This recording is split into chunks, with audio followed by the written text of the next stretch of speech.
আসসালামু আলাইকুম এভরিওয়ান আজকে তৈরি করব ছাগলের ভুঁড়ি ভাজা। তো এই ভুঁড়িটার ভাজাটা খেতে কিন্তু দারুণ টেস্ট হবে, কোনো রকম গন্ধ থাকবে না। আর ভিডিওটি ভালো লাগলে সাবস্ক্রাইব করে রাখবেন। পুরো ভিডিওটা দেখার সবাইকে অনুরোধ করছি। আর দেখতে থাকুন আমার এই ছাগলের ভুঁড়ি রেসিপিটি। আর আপনারা এইভাবে গরুর ভুঁড়িও রান্না করে দেখতে পারেন। আশা করি ইনশাল্লাহ সবারই খুব ভালো লাগবে।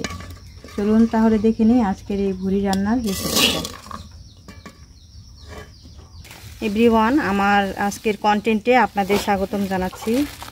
এভরিওয়ান, কুরবানি ঈদ তো চলে গেল, তো আমি কিন্তু ভুঁড়ির রেসিপি বা ভুঁড়ির কন্টেন্ট আপনাদের সাথে শেয়ার করতে পারিনি, তার জন্য নিজেকে খুব খারাপ লাগে। তো আজকে বাজারে গিয়েছিলাম, ছাগলের ভুঁড়ি সামনে পেয়েছি, তো নিয়ে আসছি কোনো রকম প্রসেস ছাড়াই। দেখেন এখানে কিন্তু ছাগলের যে গোবরটা আছে সেই গোবরটা রয়ে গেছে। তো আমি আজকে দেখাবো কিভাবে পরিষ্কার করতে হয় এবং রান্না করতে হয় কিভাবে, এবং গোবরের কোনো রকম গন্ধ থাকবে না, সেইভাবে আমি আজকে ছাগলের কন্টেন্টটা তৈরি করব, রেসিপিটা তৈরি করব। আর এই ছাগলের ভুঁড়ি খেতে হবে দারুণ সুস্বাদু। এখানে পা নিয়েছি, পাগুলো আলাদা রেখে দিচ্ছি, পাগুলো পরে প্রসেস করব।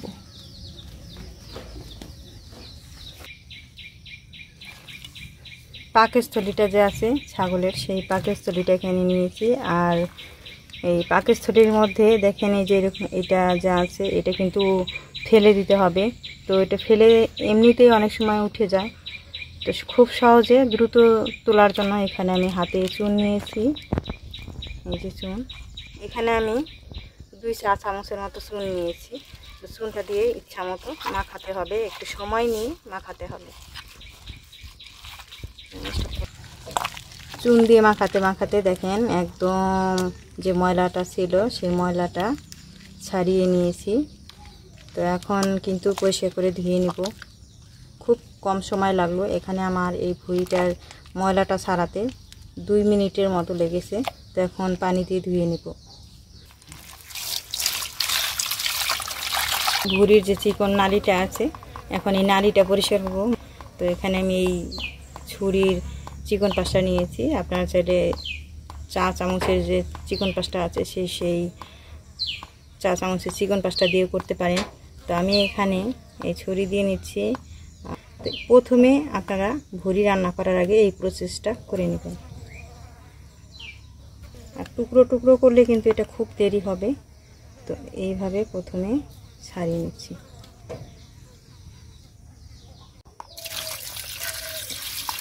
ভুঁড়ি নালিগুলো ছুরি দিয়ে একটু কেটে নেওয়া, পুরোটাই কেটে নিলাম। তো এখন পানি দিয়ে প্রথমে ধুয়ে নিচ্ছি। এখানে আমি 1/3 চা চামচের মতো গুঁড়া সাবান দিচ্ছি, অর্থাৎ রিন পাউডার যে আছে সাবান, সেই সাবানটা দিলাম। তো এখন দেওয়ার পরে এই যে দেখতে পাচ্ছেন লেবু, এই লেবুর রসটা এখন দিয়ে দিচ্ছি। এই লেবুর রস দিয়ে এই ভুঁড়িটা ধুবেন। তো রান্না করার পরে কিন্তু গন্ধ করবে না, একটা যে গন্ধ থাকে গোবরে সেই গন্ধটা থাকবে না। আর আপনারা দেখতে থাকুন আমার এই ছাগলের ভুঁড়ি বা বট, অনেকে কিন্তু বট বলে থাকে, এই বট রান্নার রেসিপিটা প্রসেস প্রক্রিয়া সম্পূর্ণ দেখতে থাকুন। পুরো ভিডিওটাই দেখবেন, প্লিজ কেউ টেনে টেনে দেখবেন না।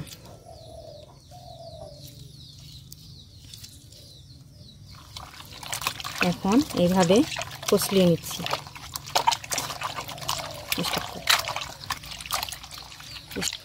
এখন এইভাবে পানি দিয়ে ধুবো। ধুয়ে উঠানোর পরে আরও 2 বার আমি এরকম গুঁড়া সাবান দিব এবং লেবু দিব, দিয়ে ধুয়ে নিব।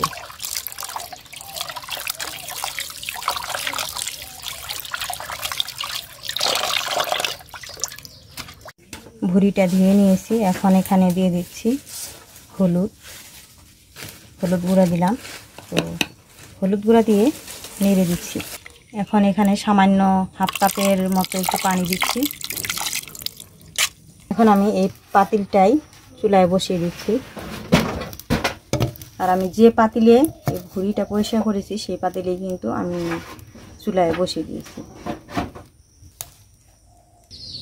5 মিনিট সময় হলুদ দিয়ে জাল করে নিয়েছি।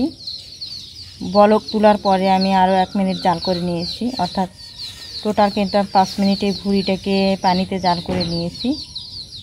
আর পানিটা কিন্তু ফেলে দিয়েছি। এখন ভুঁড়িটাকে আমি পরিষ্কার করে নিব। একটু অংশ নিয়ে নিচ্ছি ভুঁড়ির, নিয়ে এইভাবে পরিষ্কার করে নিব। চেঁচে পরিষ্কার করে নিতে হবে। আর দুই পাশেই কিন্তু চেঁচে নিতে হবে। এটা দুই পাশেই এইভাবে চেঁচে নিতে হবে, তাহলে ময়লাটা পরিষ্কার হয়ে যাবে। তো এইভাবে চেঁচে নেওয়ার পর যখন পরিষ্কার হবে, মনে হবে যে পরিষ্কার হয়ে গেছে, তখন পিস পিস করে কেটে নিতে হবে, টুকরো টুকরো করে কেটে নিতে হবে। এরকম পিস পিস করে কেটে নিতে হবে পরিষ্কার করে নেওয়ার পর। ভুঁড়িগুলো এইভাবে পরিষ্কার করে নিয়েছি। এখন ধুয়ে নিব পরিষ্কার করে। ধুয়ে নেওয়ার পূর্বে দেখেন দিয়ে দিচ্ছি লেবু। অবশ্যই লেবু দিবেন, তা না হলে কিন্তু গন্ধ থেকে যায়। আর দিয়ে দিচ্ছি 1/2 চা চামচের একটু কম গুঁড়া সাবান, অর্থাৎ হুইল পাউডার। এটা দিবেন অবশ্যই। ভাবছেন যে সাবানের গন্ধ করবে, সাবানের গন্ধ করবে না, বরঞ্চ ভুঁড়ির যে ময়লাটা আছে সেটা কেটে যাবে। তো এইভাবে কুচলিয়ে পরিষ্কার করে ধুয়ে নিতে হবে।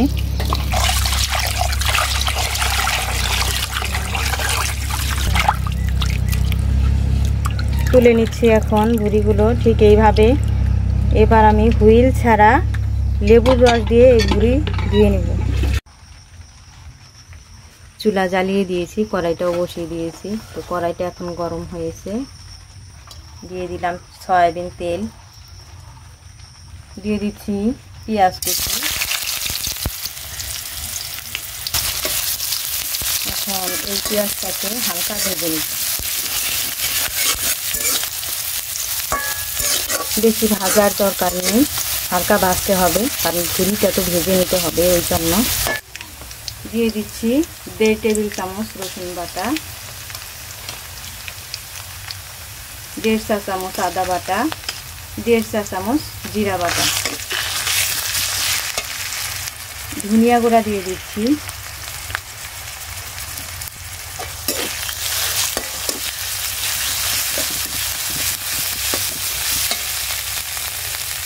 সামান্য পানি দিচ্ছি, 1/2 চা চামচের মতো হলুদ গুঁড়া দিচ্ছি, 1 চা চামচ গুঁড়া মরিচ দিলাম। এখানে আপনারা ঝালটা পছন্দ মতো দেবেন। ফেটিয়ে রাখা কয়েকটা এলাচের খোসা দিয়ে দিচ্ছি। আপনারা চাইলে গোটা এলাচ বিচি সহকারে দিয়ে দিতে পারেন। এরপর আমি এখানে দারচিনিটাও দিব। তবে তার আগে এখানে এই যে ভুঁড়িটা আমি রেডি করে রেখেছিলাম পরিষ্কার করে ধুয়ে, সেই ভুঁড়িটা এখানে দিয়ে দিচ্ছি।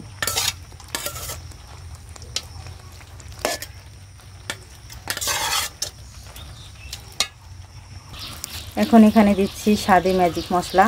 এটাও অপশনাল, দিলে ভালো, না দিলে কোনো সমস্যা নেই। তো আমি এই মশলাটাও দিয়ে দিলাম। এখন 3 টুকরা দারচিনি দিলাম। এখন দিচ্ছি ভিনেগার। এখানে ভিনেগার প্রায় 1 টেবিল চামচের মতো আছে। ভিনেগারটা দিলে এটার যে গন্ধটা আছে সেটা থাকবে না। তো আমি যেভাবে ভুঁড়িটা রান্না করছি সেভাবে আপনারাও একবার ট্রাই করবেন, ইনশাল্লাহ ভালো লাগবে।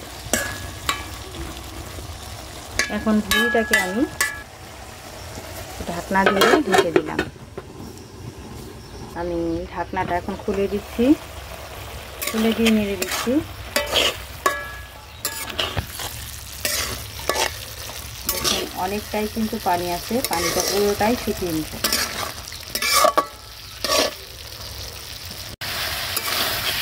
এখানে আমি পানি যতটুকু দিয়েছিলাম এই মশলার মধ্যে, তারপর কিন্তু ভুঁড়ির থেকে পানি কিন্তু অনেকটাই ছেড়ে আসছে।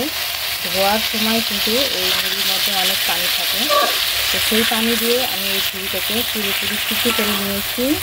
এখন চুলাটা কমিয়ে রেখে আস্তে আস্তে ভাজতে থাকি এইভাবে।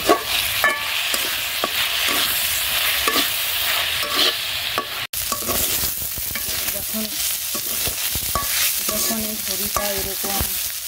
যখন ভুঁড়িটা এরকম ঝরঝরা হয়ে আসবে তখন এখানে আমি দিচ্ছি পাঁচফোড়ন গুঁড়া, দিয়ে দিচ্ছি লবণ, কারণ প্রথমেই দেওয়া উচিত ছিল, মনে ছিল না, তার জন্য ভীষণভাবে দুঃখিত আমি। এখন নেড়ে নিচ্ছি। ভুঁড়িটা আর একটু সময় জাল হবে, হয়নি কিন্তু। আর মশলাগুলো এভাবে চামচে তুলে দিতে হবে। ভাজা মশলার ঘ্রাণে কিন্তু ভালো লাগবে খেতে।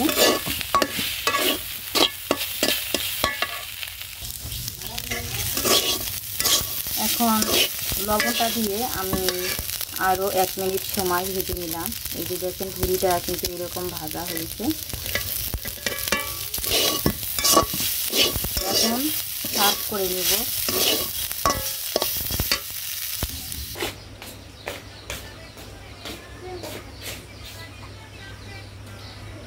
রেডি করে নিলাম, সার্ভ করে নিলাম এই ছাগলের ভুঁড়ি। আপনারা ঠিক একই প্রক্রিয়ায় গরুর ভুঁড়িও এইভাবে রান্না করতে পারেন, খেতে কিন্তু দারুণ সুস্বাদু। এইভাবে রান্না করে খেয়ে দেখবেন। ছাগলের বট অনেকেই বলে থাকে বা গরুর বট,